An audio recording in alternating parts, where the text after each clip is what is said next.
আসসালামু আলাইকুম। সংবাদে আপনাদের সবাইকে স্বাগত জানাচ্ছি। আমি ফিরোজ তোহা। শুরুতেই আরবে কেবলস সংবাদ শিরোনাম। বাংলাদেশের সর্বশেষ গুরুত্বপূর্ণ আপডেট সংবাদে আপনাকে স্বাগত। শুরুতেই সংবাদ শিরোনাম, পরে বিস্তারিত। প্রথমেই জানাবো, বিপর্যস্ত চট্টগ্রাম, প্রয়োজনে বিশেষ উদ্যোগ। পানি নিষ্কাশনের জন্য চট্টগ্রাম শহরে প্রাকৃতিকভাবে একটি চমৎকার ব্যবস্থা রয়েছে, কিন্তু তারপরও চলতি বছরে বর্ষা মৌসুমে চট্টগ্রাম শহরে অতিরিক্ত বৃষ্টির কারণে ভয়াবহ জলবদ্ধতা দেখা যায়। বন্যা এবং পাহাড় ধসে চট্টগ্রাম বিভাগে অর্ধশতাধিক মানুষ মারা গেছে। চট্টগ্রামের মতো পাহাড়ি অঞ্চলে অধিক বৃষ্টি হবে, এটা স্বাভাবিক। তবে বিষয় নিয়ে সরকার বিশেষ উদ্যোগ নিচ্ছে। বিষয় খুবই গুরুত্বপূর্ণ। সংবাদ জানাবো, সঙ্গেই থাকুন। এরপর জানাবো, সাতক্ষীরায় ওসিসহ ৩ পুলিশ কর্মকর্তা প্রত্যাহার। থানাগারদ থেকে আওয়ামী লীগ নেতাকর্মীদের ভিডিও বার্তা প্রেরণ। সাতক্ষীরা সদর থানা হাজতের ভেতরে নিষিদ্ধ ঘোষিত আওয়ামী লীগের নেতাকর্মীদের ভিডিও ধারণ করে সামাজিক যোগাযোগ মাধ্যমে ছড়িয়ে দেওয়ার ঘটনায় থানার ভারপ্রাপ্ত কর্মকর্তা মাসুদুর রহমানকে প্রত্যাহার করে পুলিশ লাইন্সে সংযুক্ত করা হয়েছে। এদিকে দেশে ফিরলেন লিবিয়ায় বন্দী থাকা ১৭৪ জন বাংলাদেশি। লিবিয়ার বিভিন্ন ডিটেনশন সেন্টারে দীর্ঘদিন আটকে থাকার পর আরও ১৭৪ জন প্রবাসী বাংলাদেশি দেশে ফেরত এসেছেন। বাংলাদেশ দূতাবাসের উদ্যোগে এবং আন্তর্জাতিক অভিবাসন সংস্থা বা IOM এর সহযোগিতায় বেনগাজির জ্ঞানফুদা ডিটেনশন সেন্টার থেকে তাদের নিরাপদ এবং মানবিকভাবে দেশে প্রত্যাবর্তন করা হয়েছে। এবারে জানাবো, সাবেক সেনাপ্রধান জেনারেল আজিজ আহমেদের বিরুদ্ধে ইন্টারপোলে রেড নোটিশ জারির আবেদন। মতিঝিলের শাপলা চত্বরে হেফাজত ইসলামের সমাবেশে অভিযান এবং পরদিন নারায়ণগঞ্জের সিদ্ধিরগঞ্জে গুলির ঘটনায় মানবতাবিরোধী অপরাধের মামলায় সাবেক সেনাপ্রধান এবং তৎকালীন বর্ডার গার্ড অব বাংলাদেশ বিজিবির মহাপরিচালক জেনারেল আজিজ আহমেদের বিরুদ্ধে ইন্টারপোল রেড নোটিশ জারির উদ্যোগ নেওয়া হয়েছে। তবে বর্তমান সরকার ক্ষমতা আসার পর আমরা দেখতে পেলাম যে দুবাই থেকে বেনজির আহমেদকে গ্রেপ্তার করা হয়েছে। তাকে ফেরত আনার আগেই তাকে ছেড়ে দেওয়া হয়েছে। তাহলে বিষয়টা কেমন হয়ে গেল? রেড নোটিশ জারির দরকারটা আসলে কি? এদিকে ১.৫ টাকায় মিলবে ১ ইউনিট বিদ্যুৎ, এমন দাবি করেছে বগুড়ায় ফ্লাইহুইল প্রযুক্তির কর্মকর্তারা। বগুড়ায় ফ্লাইহুইল প্রযুক্তি বা যান্ত্রিক শক্তি সঞ্চয় ব্যবস্থা ব্যবহার করে পরীক্ষামূলকভাবে বিদ্যুৎ উৎপাদনে সফলের দাবি করেছে পল্লী উন্নয়ন একাডেমি বা RDA। এই প্রযুক্তিতে প্রতি ইউনিট বিদ্যুতের উৎপাদন খরচ ১ টাকা ৫০ পয়সা হতে পারে বলে দাবি করেছে তারা। তবে প্রকৃত বিষয় হচ্ছে যে এভাবে আসলে কোনোই বিদ্যুৎ উৎপাদন করা বৈজ্ঞানিকভাবে সম্ভব নয়। আর সরকারের কাছে তারা ২৫ কোটি টাকা আর্থিক সহযোগিতা চেয়েছে। এদের উদ্দেশ্য থাকতে পারে যে এই টাকা তারা নিয়ে হয়তোবা বিদেশে পালাতে পারে, কিংবা এই টাকা নিয়ে তারা জনগণকে বিভিন্ন উল্টাপাল্টা বুঝিয়ে তারপর এই প্রজেক্টে লস প্রজেক্ট হিসেবে ঘোষণা করে দেশের টাকা আত্মসাৎ করতে পারে। কারণ বিষয়টি অধিকতর যাচাই বাছাই করে সরকার যদি এখানে বিনিয়োগ করে তাহলে সেটা যাচাই বাছাই করেই বিনিয়োগ করা উচিত বলে মনে করি আমরা। এবং সর্বশেষ জানাবো, অরুণাচলে চীনের ভূমি দখলে আবারও বাড়ছে ভারত চীন উত্তেজনা। ভারতের উত্তর পূর্বাঞ্চলের রাজ্য অরুণাচল প্রদেশে চীনের বিরুদ্ধে নতুন করে ভূমি দখলের অভিযোগ করেছে ভারত। সীমান্তের গুরুত্বপূর্ণ কয়েকটি টহল পয়েন্টে ভারতীয় সেনাবাহিনীকে যেতে না দেওয়ার অভিযোগও করা হয়েছে। ভারতের প্রধানমন্ত্রী নরেন্দ্র মোদী সরকারের মিত্র আঞ্চলিক রাজনৈতিক দলের একটি অনুসন্ধানী দল এসব কথা জানিয়েছে। মূলত সেখানে আমরা দেখতে পেয়েছি যে ওই এলাকা পুরোপুরি এখন চীনের পিপলস রিপাবলিক অব আর্মি তারা দখলে নিয়েছে। অবস্থায় নতুন করে এক ভয়াবহ বিপর্যয়কর পরিস্থিতির মুখোমুখি হচ্ছে ভারত। তাদের বিভিন্ন অংশগুলো একে একে চীনের সেনাবাহিনী দখল করে নিচ্ছে।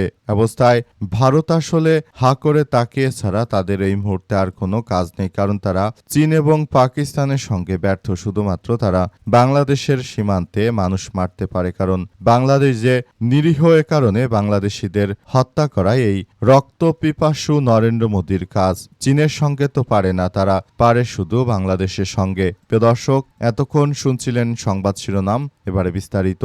তবে তার আগে বন্ধুরা অনুরোধ থাকবে এই সংবাদটিতে একটি লাইক দিন এই চ্যানেলে আপনি নতুন হয়ে থাকলে আমাদের সংবাদটি দেখতে দেখতে চ্যানেলটি সাবস্ক্রাইব করে রাখুন। কমেন্ট করে বন্ধুরা আপনার মূল্যবান মতামত জানিয়ে দিন আপনি বিশ্বের কোন দেশ থেকে বা বাংলাদেশের কোন স্থান থেকে আমাদের সংবাদটি দেখছেন এবং শুনছেন।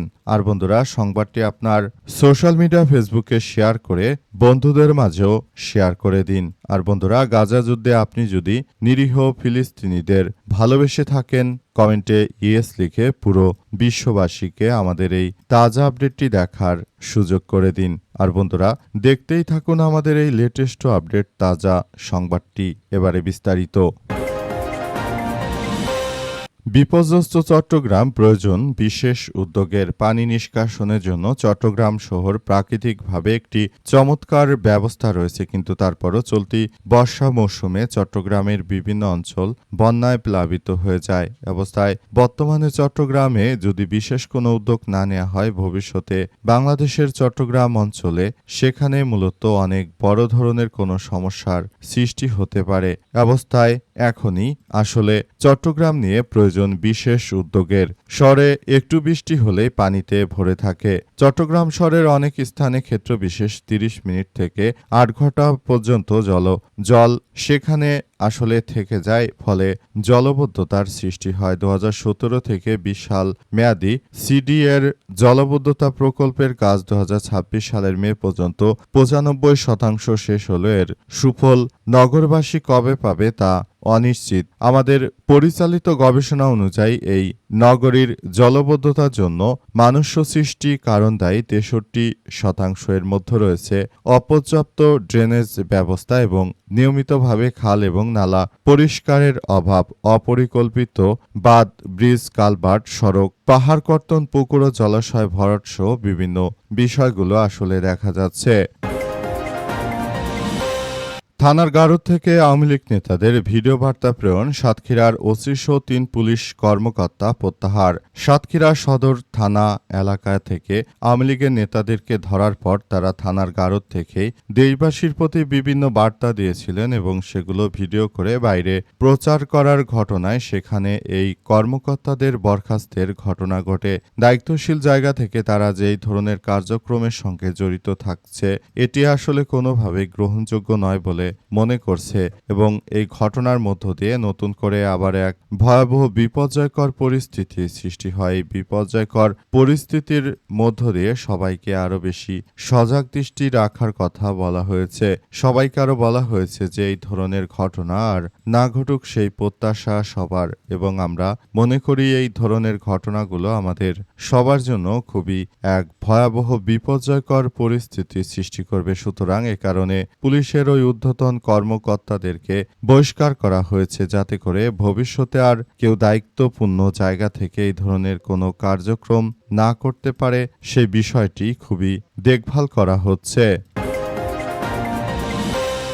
দেশে ফিরলেন লিবিয়ায় বন্দী থাকা 174 জন বাংলাদেশি প্রবাসী। লিবিয়ার বিভিন্ন ডিটেনশন সেন্টারে দীর্ঘদিন আটকে থাকার পর দেশে ফেরত এসেছেন 174 জন বাংলাদেশি নাগরিক। বাংলাদেশ দূতাবাসের উদ্যোগে এবং আন্তর্জাতিক অভিবাসন সংস্থা বা IOM এর সহযোগিতায় বেনগাজির জ্ঞানফুদা ডিটেনশন সেন্টার থেকে তাদের নিরপেক্ষ এবং নিরাপদ ও মানবিকভাবে দেশে প্রত্যাবর্তন করা হয়েছে। আজ 6টার দিকে লিবিয়ার বুরাক এয়ারওয়েজ ইউজেড ফ্লাইটে যারা হজরত শাহজালাল আন্তর্জাতিক বিমানবন্দরে পৌঁছান। দেশে ফেরা ব্যক্তিদের মধ্যে রয়েছে 3 নারী, 1 শিশু এবং 15 জন সুস্থ ব্যক্তি। জানা গেছে সব বাংলাদেশি উন্নত জীবনের আশায় নিয়মিত পথে ভূমধ্যসাগর পাড়ি দিয়ে ইউরোপে যাওয়ার চেষ্টা করছিলেন। তবে সমুদ্রপথে অভিযানের সময় তারা উদ্ধার বা আটক হন। পরে দীর্ঘ সময় লিবিয়ায় গানফুদা ডিটেনশন সেন্টারে মানবেতর পরিবেশে জীবনযাপন করেন এবং বন্দী থাকেন দীর্ঘদিন। বাংলাদেশ দূতাবাস সূত্র থেকে জানা গেছে লিবিয়া আটক বাংলাদেশি নাগরিকদের নিরাপদ প্রত্যাবর্তনের জন্য দূতাবাস স্থানীয় কর্তৃপক্ষ ও IOM এর সঙ্গে নিয়মিত সমন্বয় করে আসছে। এরই ধারাবাহিকতায় স্থানীয় প্রশাসনের অনুমোদন এবং IOM এর সার্বিক সহযোগিতায় সর্বশেষ 174 জনকে দেশে ফিরে আনা সম্ভব হয়েছে। তারা মূলত চোরাই পথে বিদেশে পাড়ি দেওয়ার চেষ্টা করছিল, বিধায় তাদেরকে এই পরিণতি ভোগ করতে হয়েছে। সাবেক সেনাবাহিনী প্রধান জেনারেল আজিজ আহমেদের বিরুদ্ধে ইন্টারপোলে রেড নোটিশ জারির আবেদন করা হয়েছে। 2013 সালে হেফাজত ইসলাম বাংলাদেশের যে বিক্ষোভ হয়েছিল শাপলা চত্বরে, সেখানে কিন্তু গুলি করে অসংখ্য মানুষকে হত্যার ঘটনা ঘটেছিল। উক্ত সময়ে গণহত্যা চালিয়েছিল শেখ হাসিনা নেতৃত্বাধীন সরকার। আসলে শেখ হাসিনা সরকার যে গণহত্যা চালিয়েছিল, তৎকালীন সেনাপ্রধান ছিলেন জেনারেল আজিজ আহমেদ। তার নেতৃত্বেই তৎকালীন সময় কিন্তু এই গণহত্যার ঘটনা ঘটেছিল। আর তখন র্যাবের প্রধান ছিলেন বেনজির আহমেদ। তারা সম্মিলিতভাবে এই ঘটনা ঘটিয়েছিল বলে বিভিন্ন সূত্র থেকে জানা গেছে। তবে বেনজির আহমেদকে দুবাই পুলিশ আটক করলেও বর্তমান সরকার তাকে ফেরত আনতে পারেনি। তাকে ফেরত আনার আগেই জানা গেছে যে দুবাই থেকে বেনজির আহমেদ তিনি আসলে চলে গেছেন। এই ঘটনায় এখন পরিস্থিতি থমথমে অবস্থা বিরাজ করছে। এই ধরনের অপরাধীরা যদি এভাবে ছাড় পেয়ে যায়, তাহলে ভবিষ্যতে বাংলাদেশ কোথায় যাবে সেটি আসলে দেখার বিষয়। আজিজ আহমেদ সহ যারা তৎকালীন সময় ঘটনার সঙ্গে জড়িত ছিল, তাদেরকে কোনোভাবেই ছাড় দেওয়া উচিত হবে না বলে মনে করে বর্তমান সরকার। এই ঘটনায় তাই আজিজ আহমেদের বিরুদ্ধে সরকার ইন্টারপোলের মাধ্যমে রেড নোটিশ জারি করেছে সাবেক সেনাবাহিনী প্রধান জেনারেল আজিজ আহমেদের বিরুদ্ধে, যাতে করে এই আজিজকে গ্রেপ্তার করে নিয়ে আসা যায়। প্রকৃতপক্ষে এই আজিজের মতো দুষ্কৃতকারীদের জন্যই দীর্ঘদিন শেখ হাসিনা স্বৈরাচারী কায়দায় রাষ্ট্র ক্ষমতায় থাকতে পেরেছে, কারণ এরা মূলত সবাই শেখ হাসিনাকে ক্ষমতায় থাকার জন্য অনেকভাবে অনুপ্রাণিত করেছিল।